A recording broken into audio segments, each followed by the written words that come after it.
नमस्कार, मी सिद्धेश ताकवले आणि आपण पाहताय जय महाराष्ट्र बुलेटिनमध्ये आपल्या सगळ्यांचं स्वागत। या बुलेटिनमध्ये आपण घेणार आहोत महत्त्वाच्या 3 बातम्यांचा आढावा, तो पण सखोल विश्लेषणासहित।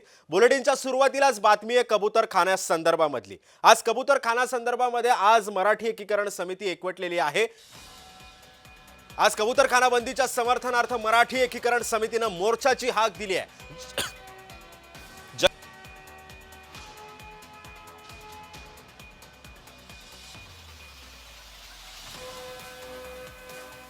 मराठी एकीकरण समितीच्या वतीने उत्तर देण्यामध्ये आता हे उत्तर देण्यात येणार आहे। दरम्यान या आधीच मराठी एकीकरण समितीला दादर पोलिसांकडून नोटिसा सुद्धा देण्यात आलेल्या आहेत। या प्रकरणी आता मराठी एकीकरण समितीने सोशल मीडियावरती सुद्धा पोस्ट करत मुस्कटदाबी होत असल्याचं म्हटलंय। मात्र आता याच आंदोलनावरती प्रतिबंध सुद्धा लावण्यात आलेले आहेत। तर दुसरीकडे हेच होत असताना सुद्धा आता कोर्ट काय निकाल देतं हे सुद्धा पाहणं महत्त्वाचं असणार आहे। तर दुसरी बातमी अशी आहे ती म्हणजे मांस विक्री संदर्भातली।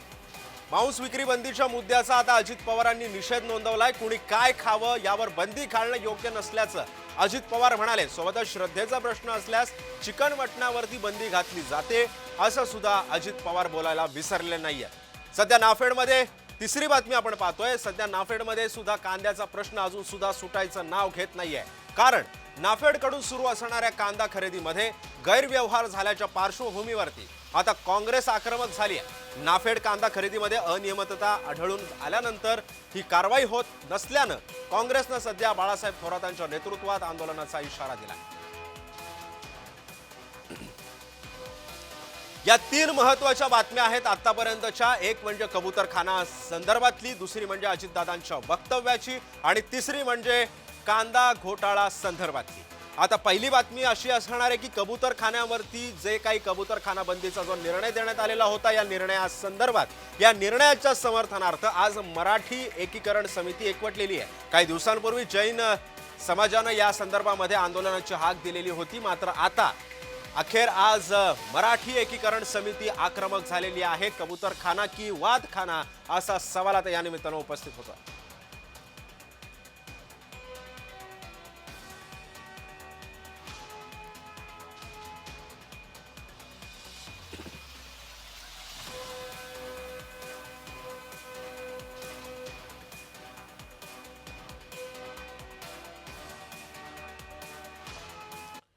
दरम्यान आता दिवसभरातली जी सर्वात जास्त बातमी गाजते ती म्हणजे कबूतरखाना संदर्भातली। कबूतरखाना बंदीच्या समर्थनार्थ मराठी एकीकरण समितीने मोर्चाची हाक दिलेली आहे। जैन मुनींनी दिलेल्या धमकीला मराठी एकीकरण समिती आज उत्तर देण्याच्या तयारीत आहे। दरम्यान आधीच मराठी एकीकरण समितीला सुद्धा दादर पोलिसांकडून नोटिसा देण्यात आल्यात।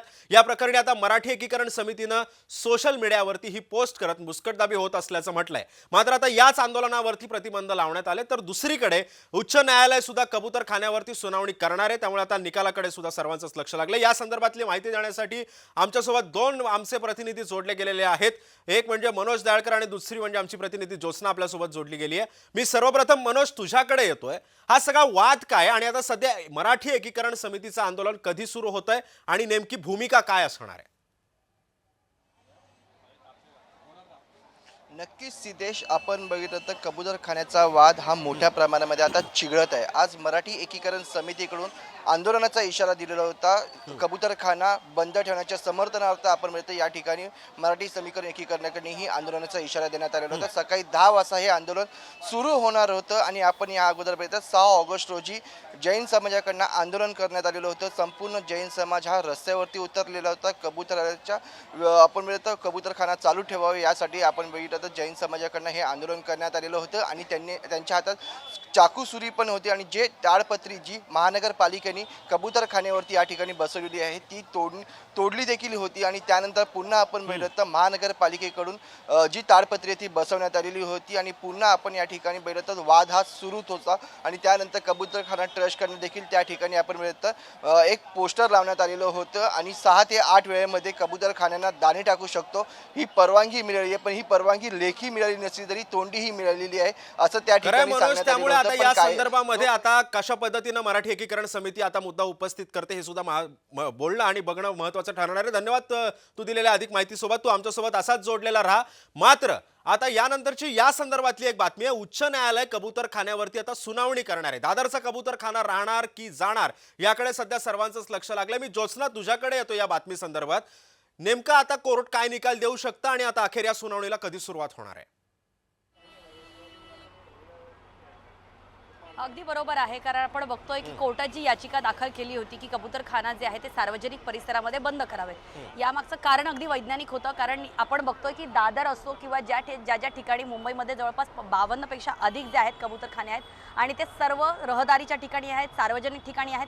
अशा ठिकाणी जिथे जनसामान्य मुंबईकर जो आहे, जनसामान्य माणूस जो आहे तो अगदी पायी किंवा गाड्यांनी जात असतो आणि त्यामुळे या कबुतरांमुळे जे काही प्रदूषण होतं, जे काही त्यांच्यामुळे अस्थमासारखे आजार होतात आणि अनेक 2-3 आजार जे आहेत ते डॉक्टरांनी सांगितलेले आहेत की कबुतरांच्या जे आहे ते वावरण्यामुळे किंवा आसपास असल्यामुळे अनेक जे आहे जीवघेणे आजार होऊ शकतात. आणि याच संदर्भात जे आहे ती मुंबई उच्च न्यायालयामध्ये याचिका दाखल करण्यात आली होती आणि 3 जुलैला यासाठी निकाल सुद्धा देण्यात आला होता. आणि मुंबई महानगरपालिकेने जे आहे ते उच्च न्यायालयाचा आदर करत उच्च न्यायालयाच्या नियमानुसार मुंबईतले सर्व कबूतरखाने, सार्वजनिक ठिकाणाचे सर्व कबूतरखाने जे आहेत ते अशा प्रकारे बंद केले होते, जिथे ताडपत्री लावण्यात आलेली होती आणि बाजूने बॅरिकेड्स टाकले होते. त्यानंतर आपण बघितलं की अनेक ठिकाणी जे आहेत ते फिरते कबूतरखाने, म्हणजे लोक अक्षरशः त्यांच्या गाडीच्या टपावर जे आहेत ते ट्रेमध्ये दाणे घेऊन कबुतरांना खायला चारत होते. मात्र ते त्याच ठिकाणी, म्हणजे ज्या जे सार्वजनिक ठिकाणी आहे ते त्या ठिकाणी दाणे टाकत होते आणि त्यामुळे एकूणच हा वाद जो आहे तो जास्तीत जास्त चिघळताना पाहायला मिळाला. आणि त्यानंतर जे आहे ते आज पुन्हा एकदा मुंबई उच्च न्यायालयामध्ये जे आहे याच संदर्भात कबूतरखान्यावरती जर कुणी नियमाचं उल्लंघन केलं तर त्यांच्यावरती फौजदारी गुन्हा दाखल करण्यात येईल, अशा प्रकारच्या गोष्टींना घेऊन जे आहे त्या मुंबई उच्च न्यायालयामध्ये 3 वाजल्याच्या नंतर सुनावणी होणार आहे. मात्र त्याचपूर्वी अनेक आपण बघितलं की मुंबई उच्च न्यायालयाने दिलेल्या सुनावणी म्हणजे दिलेल्या निर्णयानंतर सुद्धा जे आहे ते अनेक लोकांनी जे आहे ते कबूतरखान्यावरती असलेली बंदी असून सुद्धा कबुतरांना दाणे टाकण्याचा प्रकार केला होता. अनेकांनी ते जे आहेत नियम तोडले होते. त्यामुळे मुंबई महानगरपालिकेने पण ज्योत्स्ना, केली जर होती. आता जर मुंबई आपण एक पोलिसांनी अपडेट पण बघितली कारवाई याच्यामधली, तर असं सांगण्यात येत आहे की ज्या दादरमध्ये जी काही कबुतरं येतात किंवा काही पक्षी येतात यांना दाणे खायला घातल्यानं ही काही कबुतरं नाही आहेत, ही पारवे असल्याचं आता बोललं जात आहे. या संदर्भातले काय माहिती आहे?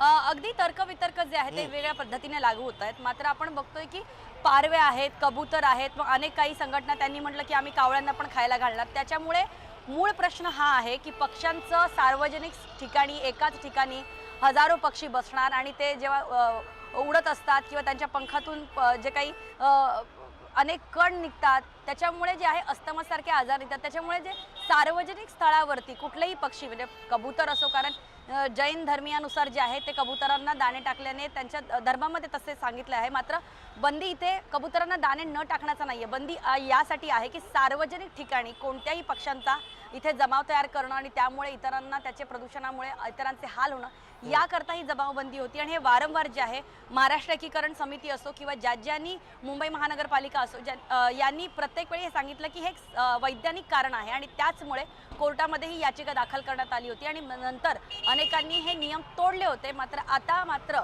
फौजदारी गुन्हा दाखल होऊ शकतो याच प्रकरणासंदर्भात जे आहे. त्यामुळे आज मुंबई उच्च न्यायालयामध्ये कोर्ट नेमकं कुठल्या नियमाअंतर्गत कबुतरांना दाणे टाकण्यावरती कारवाई करेल याकडे सर्वांचं लक्ष असेल. मात्र सध्याची दादर कबूतरखान्याची स्थिती जर दाखवायचं झालं तर पुन्हा एकदा मी व्हिज्युअलच्या माध्यमातून आपण दाखवूया की ताडपत्री लावलेली आहे सर्व सार्वजनिक ठिकाणाच्या कबूतरखान्यावरती, बाजूला बॅरिकेड्स लावलेले आहेत आणि महाराष्ट्र एकीकरण समिती जी आता थोड्याच वेळात याच दादरच्या कबूतरखान्याच्या जवळ जे आहे ते मुंबई उच्च न्यायालयाच्या समर्थनार्थ जे आहे ते या ठिकाणी आंदोलन, म्हणजे त्यांचं म्हणणं मांडणार आहे. आणि या ठिकाणी काही गदारोळ होऊ नये, कोणतीही अनुचित घटना घडू नये, त्यामुळे मुंबई पोलिसांची कडेकोट सुरक्षा जी आहे ती या ठिकाणी देण्यात आलेली आहे. तू सोबतच राहा, मी पुन्हा एकदा मनोजकडे जाणार आहे, कारण मनोज आता तिथे उपस्थित आहे. कबूतरखान्याच्या मुद्द्यावरून मराठी विरुद्ध जैन असा वाद निर्माण केला जातोय का आता या आंदोलनावरून स्पष्ट होतंय? काय अधिकचे अपडेट्स आहे मनोज? नक्कीच आपण बघितलं तर सिद्धेश या ठिकाणी जैन समाजाकडनं हे आंदोलन केलं गेलं होतं आणि आपण संपूर्ण बघितलं तर जैन समाज हा रस्त्यावरती देखील उतरलेला होता आणि त्यांनी ताडपत्री जी महानगरपालिकेकडनं लावली होती ती तोडण्यात देखील आलेली होती आणि त्यानंतर ह्याला उत्तर देण्यासाठी आज बघितलं तर मराठी समीकरण एकीकरण यांच्याकडनं हे आंदोलन केलं जात आहे. जे जैन समाजांनी सांगितलं होतं आम्ही या ठिकाणी असणार आणि त्याला उत्तर देण्यासाठी आज हे मराठी एकीकरण समितीकडनं आंदोलन केलं जातं आहे. कारण की त्यावेळी आपण बघितलं तर जैन समाजावरती कोणतीही कारवाई पोलिसांकडनं करण्यात आलेली नव्हती आणि त्यांच्या आंदोलनाला देखील त्या ठिकाणी स्थगिती देण्यात आली नव्हती. पण आपण बघितलं तर या ठिकाणी मराठी एकीकरण समितीकडनं आज आंदोलन केलं जाते आणि त्यांना काल नोटीस देखील पोलिसांकडनं बजावली गेलेली होती आणि त्यामुळे त्यांचं एक म्हणणं आहे की हा दुजाभाव कशाला. त्यामुळे आपण बघू शकतो या ठिकाणी जैन विरुद्ध मराठी एकीकरण समिती असा हा या ठिकाणी आंदोलन म्हणजे दोघांमध्ये वाद हा चालू आहे. कारण की एका ठिकाणी एकाला वेगळा नाही आणि दुसऱ्याला वेगळा नाही या ठिकाणी हे चालू आहे हे असा पोलिसांकडनं आपण बघू शकतो. कारण की मराठी एकीकरण समितीला काल नोटीस देखील आपण पाठवलेली बघू शकतो आणि त्यावरून त्यांना आंदोलन करू नका असा इशारा देखील पोलिसांकडनं देण्यात आलेला होता आणि त्यानुसार आता संपूर्ण दादर परिसरामध्ये पोलीस बंदोबस्त हा ठेवण्यात आलेला आहे. संपूर्ण पोलीस प्रत्येक जागेवरती हे उभे आहेत आणि आपण 10 वाजता हे आंदोलन होणार होतं पण अद्यापही हे आंदोलन सुरू झालेलं नाही आणि आपण या ठिकाणी बघितलं जो जैन समाज कबूतर विरोधात आहे म्हणजे त्यांनी कबूतर बंदी ही हटवावी असं जैन समाजाचं उत्तर आहे. पण एकीकडे आपण बघितलं मराठी समितीकडनं येते की ही बंदी तशीच ठेवावी आणि त्यासाठी जैन समाजाचं आपण मंदिर बघितलं तो देखील आज पूर्णपणे बंद ठेवण्यात आलेलं आहे. त्याचं दार अद्यापही उघडलेलं नाही आणि आपण हा भेटत जैन समाजाचं मंदिर सकाळीच उघडतो पण यावेळी आज आंदोलन होणार आहे आणि त्यानुसार हे आज मंदिर पूर्ण बंद ठेवण्यात आलेलं आहे. आणि संपूर्ण आपण जी कबूतरखाना देखील बघितलं तर संपूर्ण कबूतरखान्याला ताडपत्री ही बसवण्यात आलेली आहे आणि आजूबाजूला संपूर्ण पोलीस बंदोबस्त हा तैनात करण्यात आलेला आहे.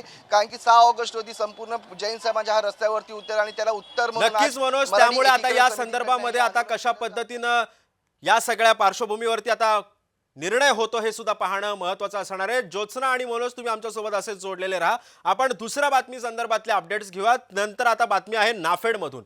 सध्या नाफेडमध्ये कांद्याचा प्रश्न अजून सुटायचं नाव घेत नाहीये. कारण आता नाफेडकडून सुद्धा आता सुरू असणाऱ्या कांदा खरेदीमध्ये गैरव्यवहार झाल्याच्या पार्श्वभूमीवरती आता काँग्रेस आक्रमक झाल्याचं चित्र आहे. नाफेड कांदा खरेदीमध्ये अनियमितता आढळून आल्यानंतर आता ही कारवाई होत नसल्यानं काँग्रेसनं आता बाळासाहेब थोरातांच्या नेतृत्वात आंदोलनाचा इशारा दिलाय. त्यामुळे आपण पाहतोय की आता कांदा खरेदीमध्ये गैरव्यवहार झाल्याचा आरोप काँग्रेसकडनं सुद्धा आता करण्यात येतोय आणि काँग्रेसकडनं सुद्धा आता या संदर्भामध्ये या प्रश्नावरून आता आंदोलनाची हाक दिलेली आहे. बाळासाहेब थोरातांच्या नेतृत्वामध्ये हे आंदोलन होणार आहे. अजून सुद्धा हे कांद्याचा प्रश्न जो आहे तो आता सुटायचं नाव घेत नाही.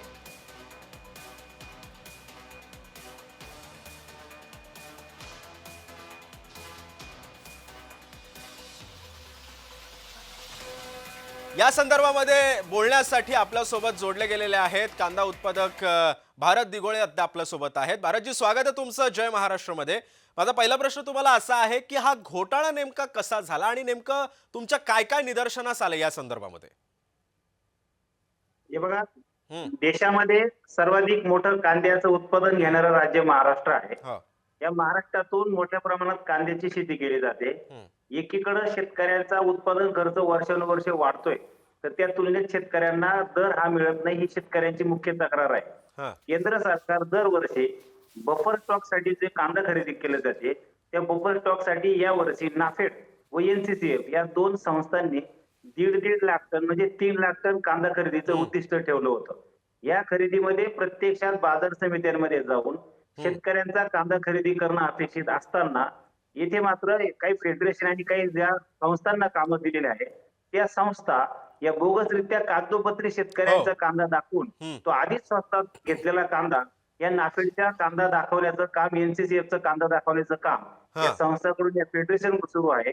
या माध्यमातून जर बघाल तर 3 लाख टन कांदा जर नाफेडला आणि NCCFला बफर स्टॉक साठी केंद्रासाठी खरेदी करायचा होता तर आमची कांदा संघटनेची मागणी होती आम्हाला किमान 3,000 रुपये प्रति क्विंटल. भरतजी, तुम्ही सोबतच राहा. मी आता किरणकडे जाणार आहे. किरण, सध्या जेव्हा कांद्याचा प्रश्न हा जेव्हा अनुत्तरितच राहिलेला आहे, सुटायचं नाव घेत नाहीये, कांदा उत्पादक शेतकऱ्यांच्या काय भावना या संदर्भामध्ये? त्यांनी कधी कायद्याचा वगैरे आधार घेतलाय की नाही या संदर्भामध्ये?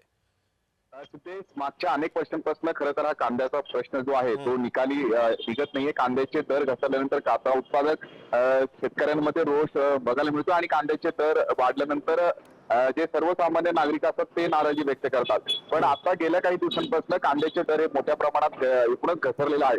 कांद्याचे दर घसरल्यानंतर केंद्राच्या माध्यमातून नाफेड ही संस्था चांगले दर देऊन कांदा उत्पादकांकडनं कांदा खरेदी हे करत असतं. पण गेल्या काही दिवसांपासून नाफेडवरतीच अनेक जे ते आरोप होताना आपल्याला बघायला मिळते. नाफेडच्या माध्यमातून जे कांदा खरेदी करण्यात येतो त्या कांदा खरेदीमध्ये खूप मोठ्या प्रमाणात भ्रष्टाचार झालेला आहे, गैरव्यवहार झालेला आहे, अशा पद्धतीचे आक्षेप आहेत. आणि कांदा उत्पादकांकडनं कांदा खरेदी न करता व्यापाऱ्यांकडनं नाफेडकडनं कांदा खरेदी करण्यात येतो अशाही पद्धतीचा आरोप आहे. आणि वारंवार या सगळ्या आरोपांवरती अनेक संघटनांनी सुद्धा आक्रमक भूमिका घेतलेली आहे. आणि याच मुद्द्यावरती आज काँग्रेस सुद्धा आक्रमक झालेली आहे, रस्त्यावर उतरणार आहे. पण किरण, ज्या मुद्द्याला धरून काँग्रेसनं बाळासाहेब थोरातांच्या नेतृत्वामध्ये आंदोलनाचा इशारा दिलेला आहे, हे आंदोलन नेमकं आता किती वाजता सुरू होणार आहे आणि नेमक्या यांच्या मागण्या काय काय असतील? आता सतीश, 12 वाजता आंदोलनाची वेळ आहे आणि नाशिक मधलं द्वारका परिसरातलं जो नाफेडचं कार्यालय आहे या कार्यालयाच्या बाहेर काँग्रेसच्या वतीने आंदोलन करण्यात येणार आहे. आणि माजी मंत्री काँग्रेसचे बाळासाहेब थोरात यांच्या नेतृत्वाखाली या आंदोलनाचं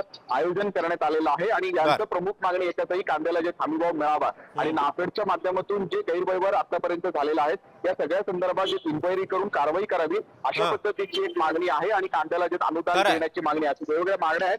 या सगळ्या मागण्याच्या मुद्द्यावरती आज हे काँग्रेसच्या वतीने आंदोलन करण्यात येणार आहे. आणि या सगळ्या आंदोलनानंतर एक सभा सुद्धा काँग्रेसच्या वतीने एकूणच घेण्यात येणार आहे. त्यामुळे या सगळ्या सभेमध्ये आलेले नेते काय काय भाषण करतात, काय काय मागण्या करतात हे बघण्यात. किरण, तू सोबतच आम्ही पुन्हा एकदा हाच मुद्दा धरून मी आता भरत यांच्याकडे जातोय. भारतजी, कांद्याला कोणताही हमीभाव नाहीये, दर आठवड्याला नवीन दर जाहीर केले जातात, मग हमीभावानं कांदा खरेदी केला जातोय असं सुद्धा भासून जनतेची दिशाभूल करणाऱ्या या नाफेडच्या अधिकाऱ्यांवर कारवाई का बरं होत नाही? तुम्ही अजून याच्याबद्दलचा आवाज नाही उठवलात का? कांदा उत्पादक संघटनेच्या माध्यमातून सातत्याने आम्ही या बाबतीत आवाज उठवलाय, आंदोलन केले. वेळप्रसंगी केंद्राच्या ज्या कमिटी आलेल्या होत्या यांना आम्ही लेखी पत्र दिलाय. संपूर्ण कांदा खरेदीचा ईडी आणि सीबीआय मार्फत चौकशी करावी असं लेखी पत्र आम्ही दिलेलं आहे. त्याचबरोबर येणाऱ्या काळामध्ये जर तुम्हाला ही नाफेडची बोगस कांदा खरेदी थांबवता येत नसेल तर कृपा करून तुम्ही ही नाफेडची खरेदीच बंद करून टाका. कारण एकीकडे सरकारचा पैसा तो त्याच्यामध्ये करोड रुपये वाया जात आहे, दुसरीकडे ग्राहकांना तुम्ही न्याय देऊ शकत नाही. आणि सर्वात महत्वाचा जो घटक आहे शेतकरी, त्या शेतकऱ्यांना तुम्ही उत्पादन खर्चावर आधारित बाजारभाव देऊ शकत नाही. संपूर्ण नाफेडची कांदा खरेदीची योजना जी बोगस पद्धतीने आता होते ती कायमस्वरूपी बंद करा आणि थेट शेतकऱ्यांच्या कांद्याला तुम्ही दर द्या.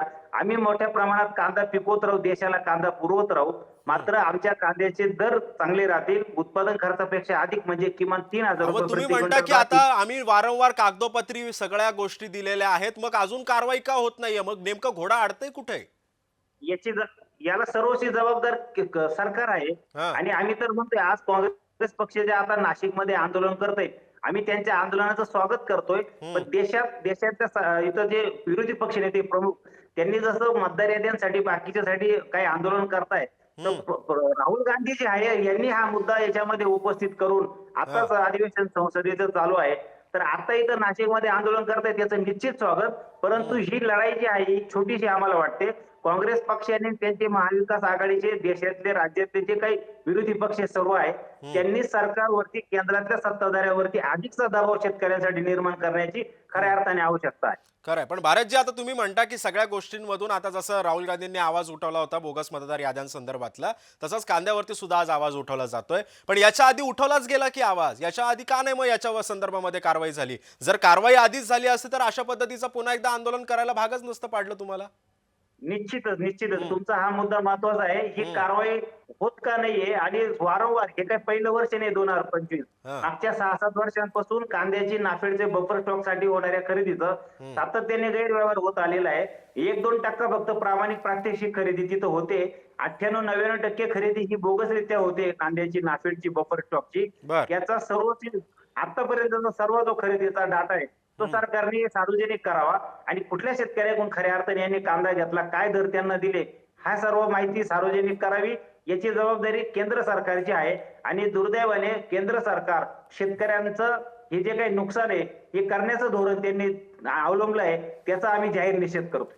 पण भारतजी, जर आता तुम्ही जसं म्हणता की कारवाईची मागणी आम्ही याआधी सुद्धा केली, पण या सगळ्यावरती अजून निकाल निघत नाही, अजून ठोस तोडगा निघत नाहीये. तुम्ही म्हणता की आम्ही वारंवार कागदोपत्री सगळ्या तक्रारी सुद्धा दिल्या, सगळ्या गोष्टी झाल्या, पण जर आपण इतर राज्यांचा जर आढावा घ्यायचा झाला तर इतर राज्यांमध्ये या संदर्भामध्ये कुठल्याच पद्धतीनं शेतकऱ्यांना सामोरं जावं लागत नाही. मात्र हे सगळं असं असताना तरी सुद्धा तुमच्या प्रमुख मागण्या तुम्ही मांडल्या का सरकारकडे? मुळामध्ये नाफेडची 90-95% खरेदी कांद्याची ही फक्त महाराष्ट्रातून होते. इतर राज्यातून तितकीशी 2-5% खरेदी होते. सर्वाधिक घोटाळा जो आहे तो महाराष्ट्रातच होतो, कारण खरेदीच महाराष्ट्रामध्ये होऊ राहिलेली. परंतु इथलं जे प्रमुख विरोधी पक्ष आहेत त्यांचं पण, कारण घोटाळा काय 2 दिवसापूर्वी नाही व्हायला सुरुवात झाली, तो अनेक वर्षांपासून होतोय. संघटना म्हणून आम्ही शेतकरी, शेतात राबणारे शेतकऱ्यांची आमची उत्पादकांची संघटना आहे. आम्ही आमची जी क्षमता आहे त्या क्षमतेनुसार लढतोय, सत्ताधाऱ्यांशी संघर्ष करतोय, विरोधकांना आम्ही मागण्या करतोय. परंतु विरोधकांची तेवढी जबाबदारी, सत्ताधाऱ्यांनी आमच्यावर अन्याय केला, आमच्यावर निर्यात बंदी करून भाव वाढले तर त्याची शिक्षा म्हणून आम्ही मागच्या लोकसभेच्या निवडणुकीमध्ये कांदा उत्पादकांनी महाराष्ट्रातल्या कांदा पट्ट्यातले जे खासदार आहे सत्ताधाऱ्यांचे, त्यांचा पराभव झाला. शेवटी निवडणूक ही एक त्यामध्ये उत्तर देण्याची एक माध्यम असतं. आम्ही निवडणुकीतून उत्तर दिलं, पण आता महाविकास आघाडीचे 31 खासदार आहे महाराष्ट्रामध्ये. त्यांनी काल जर बघाल दिल्लीमध्ये कांद्याच्या प्रश्नावर आंदोलन केलं, पण काही मोजकेच खासदार तिथे उपस्थित होते. तर तुम्ही एकीकडे काही मागण्यांसाठी 300 खासदार राज्यसभेचे, लोकसभेचे एकत्र येऊन जात आहे आणि शेतकऱ्यांच्या प्रश्नावर तुम्ही 5-10 खासदारच एकत्र येत आहे. तर ही दुटप्पी भूमिका विरोधकांची आहे आणि सत्ताधाऱ्यांनी जे आमच्यावर काय अन्याय खरं, त्यामुळे आता या सगळ्या संदर्भामध्ये आता सरकार नेमकं काय तोडगा काढतं हे सुद्धा पाहणं महत्वाचं असणार आहे. भारतजी, तुम्ही सोबतच राहा. आता पुढची बातमी पाहूयात. पुढची बातमी जरा राजकीय वर्तुळातून आहे. मांस विक्री बंदीच्या मुद्द्याचा अजित पवारांनी आता निषेध नोंदवलाय. कोणी काय खावं यावर बंदी घालणं योग्य नाही असं थेट अजितदादा म्हणालेत. सोबतच श्रद्धेचा प्रश्न असल्यास चिकन वटाण याच्यावरती बंदी घातली जाते असं सुद्धा अजित पवार बोलायला विसरले नाहीयेत. एकीकडे सरकार याला विरोध करतंय तर दुसरीकडे अजितदादा याला सुद्धा विरोध करतायत. तर या सगळ्या पार्श्वभूमीवरती अजितदादा दिशाभूल करतायत का असा सवाल आता या निमित्तानं उपस्थित होतो. या संदर्भामध्ये बोलण्यासाठी आपल्यासोबत आता जोडले गेलेले आहेत भाजपचे मीडिया सेलचे अध्यक्ष नवनाथ बन सध्या आपल्यासोबत आहे. नवनाथजी, स्वागत आहे तुमचं जय महाराष्ट्रमध्ये. अजितदादांचं हे वक्तव्य, एकीकडे सरकार म्हणतंय की मांस विक्रीचा कायदा जो आहे तो काँग्रेसच्या काळामध्येच हे झालेला होता आणि दुसरीकडे अजितदादा म्हणतायत की याला विरोध करतायत. मग ही दिशाभूल करतायत का अजितदादा? अजितदादांची भूमिका आपण समजून घेतली पाहिजे. ते म्हणतायत की श्रद्धेचा विषय असेल तर त्याच्यामध्ये आपण त्याबद्दलची भूमिका घेतली पाहिजे. मुळामध्ये 1988 साली मांस विक्रीचा निर्णय काँग्रेसचं सरकार असताना झाला, त्यामुळे तो काय आज झाला. एवढंच नाही तर जेव्हा महाविकास आघाडीचं सरकार महाराष्ट्रामध्ये होतं तेव्हा सुद्धा अनेक महापालिकेने, नागपूर महापालिकेचं पत्रक आपल्याकडे मी पाठवलेलं आहे, त्याच्यामध्ये 2022 साली नागपूरमध्ये 15 ऑगस्टच्या दिवशी मांस विक्री बंद होती. तेव्हा जितेंद्र आव्हाड यांनी ही भूमिका घेतली होती का आम्ही जाऊन नागपूर महापालिकेमध्ये मटण खाणार किंवा आंदोलन करणार. तेव्हा हे सगळे गप्पे होते किंवा संजय राऊत त्यावेळेला काहीही बोलायचे नाहीत. आणि आता भारतीय जनता पार्टीचं सरकार आल्यानंतर जाणीवपूर्वक सरकारला बदनाम करण्यासाठी अशा पद्धतीचे मुद्दे उकरून काढले जात आहेत. 1988 पासून वासवानी या मिशननी याबद्दलची मागणी केली होती आणि त्यानंतरचा हा निर्णय झाला होता. आणि आज जाणीवपूर्वक अशा पद्धतीचा निर्णयाला विरोध करणं हे मला वाटतं चुकीचं आहे. आणि अशा पद्धतीचं धोरण सरकार घेत असेल आणि विरोधक. पण नवनाथजी, तुम्ही जसं म्हणालात की 1988 ला सरकार होतं काँग्रेसचं, काँग्रेस सरकारच्या काळामध्ये हा निर्णय झाला, मग हे अजित पवारांना माहित नव्हतं या सगळ्या पार्श्वभूमीवरती हे वक्तव्य करताना?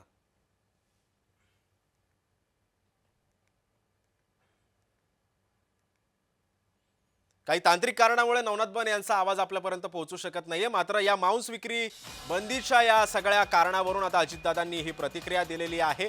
या पार्श्वभूमीवरती आता मांस विक्रीचा जो निर्णय होता, बंदीचा जो निर्णय होता, तो काँग्रेस काळामध्ये झाला असल्याचं उत्तर जे आहे ते भाजपने दिलेलं होतं. मात्र याच उत्तराच्या पार्श्वभूमीवरती जेव्हा अजितदादांनी हे वक्तव्य केलं तेव्हा सुद्धा आता भाजपला आपली भूमिका स्पष्ट करावी लागली. कोणी काय खावं यावर बंदी घालण्याचा अधिकार कोणाला आहे असं सुद्धा अजितदादा म्हणतात. कोणी काय खावं यावर बंदी घालणं योग्य नाही असं सुद्धा अजितदादा म्हणाले. श्रद्धेचा प्रश्न असल्यास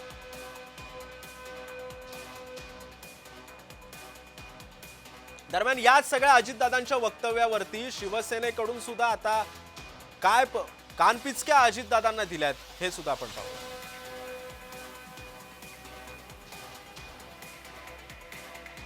त्यामुळे श्रद्धेचा प्रश्न असल्यास चिकन मटणावरती बंदी घातली जाते असं सुद्धा अजित पवार बोलायला विसरलेले नाहीयेत. एकीकडे सरकार याला विरोध करतंय तर दुसरीकडे अजितदादा याच वक्तव्याची दिशाभूल करतायत का असा सुद्धा सवाल या निमित्तानं उपस्थित होतोय.